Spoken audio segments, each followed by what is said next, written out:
Good evening and welcome to Blogtv.sg. I'm here with my co-host Cheryl Fox and the students from NJC and UWC. And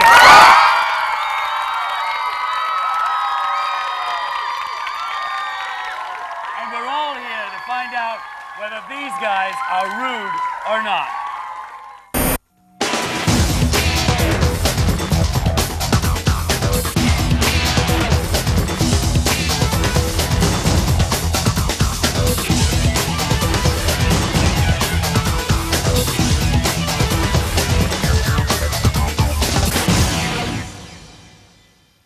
Welcome to the show. Chris, maybe you can start this off. What's your feeling about the youth of today? What are they like?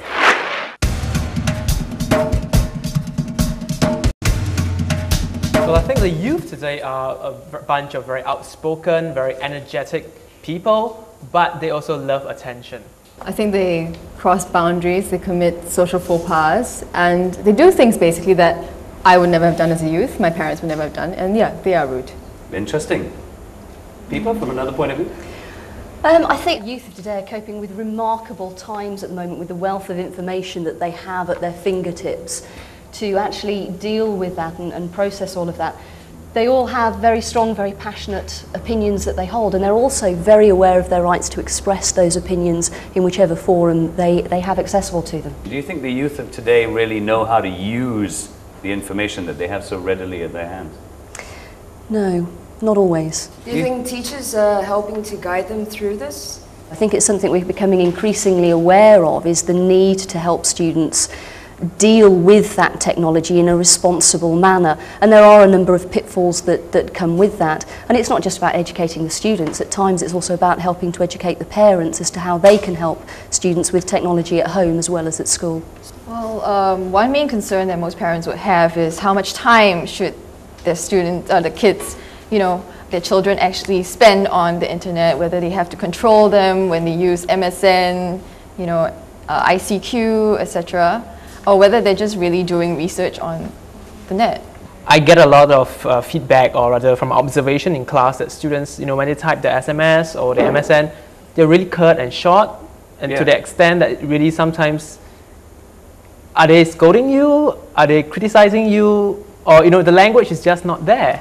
I see that sometimes when students ask for things, can you do this? Not even a please. The please and the thank you. The please and thank yous. Please and thank yous are not there. And they expect immediate gratification of things. And I think that's something that, I think perhaps the need for attention, the need of our society that wants things so fast, that makes them like this. But that's the thing, when you're having a conversation with someone, if you're rude, you can be reprimanded on the spot. But if you're doing a blog and you're rude, where are the social standards? Have any of you read your students' blogs?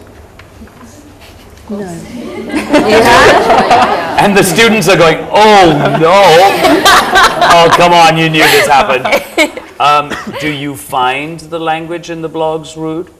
But I don't think that we have the power, the right to reprimand them for saying what they think. Oh, why not? Why not? Because I don't think the blog comes under the jurisdiction of the school per se.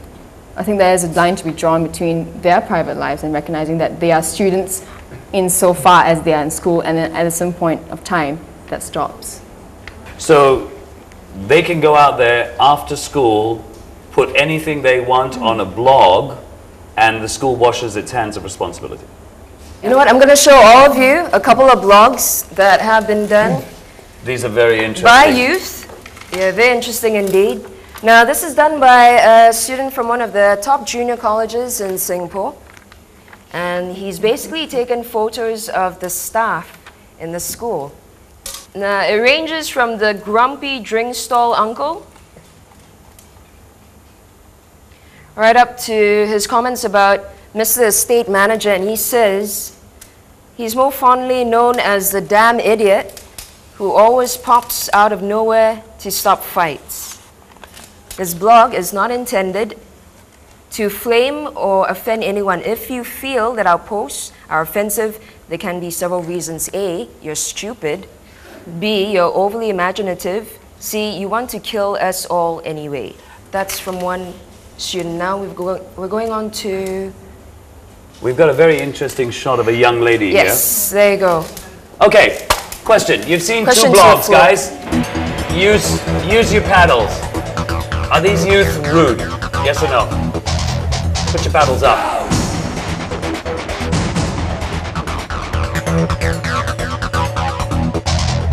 We've got a couple of people who think they're not rude. It's very interesting that you think they're not rude. Why do you think that's not rude? I think it also depends when you're looking at rude on who the blog is directed at, because students are likely to complain about their teachers. I, for one, complain about my teachers. I'm not afraid to admit it. So you can't really blame them for doing that, because youth of any age will do that. I'm sure my parents complain about their teachers as well.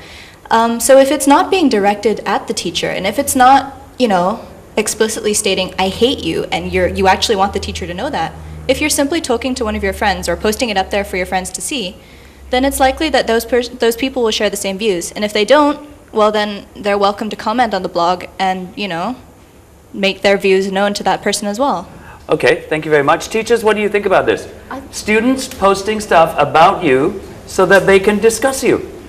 I think That's what it is. Don't laugh, that's what it is.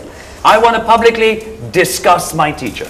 These blogs that go out, the potential audience is not necessarily just your friendship group. It goes out to a huge number of people who could potentially can access that particular website and who judge the students, the staff, the whole school, the whole institution by that particular instance that's there. And that students are these days very much removed from the immediate consequence of face-to-face communication, of somebody saying, no, that's not appropriate. It's delayed or it's removed, and they don't have to face that consequence, and therefore it becomes much easier to do. And I think that is one of the problems with technology and expressing views in that way, is not really thinking through the consequences, not that you want to have, but that you actually don't intend to have. Very interesting. We've got someone in the audience that wants to say something. I think that it's largely inconsequential whether or not you agree with the content of the blog, because, or whether you judge it to be rude or not, because that's outside of, be you teachers or parents, it's outside of your jurisdiction. Going back to what we said just now about teachers having to, or should we police these blogs? I don't think we should. It's not right to expect youth to police themselves in ways that we might not model ourselves. And I think that's very, very important to note, that if we want them to go out there, be really responsible, then we all have to adhere to the same standards. And I'm not sure that in this profession we are willing to do that. We're going to go for a commercial break. When we come back, we'll find out what the students have to say.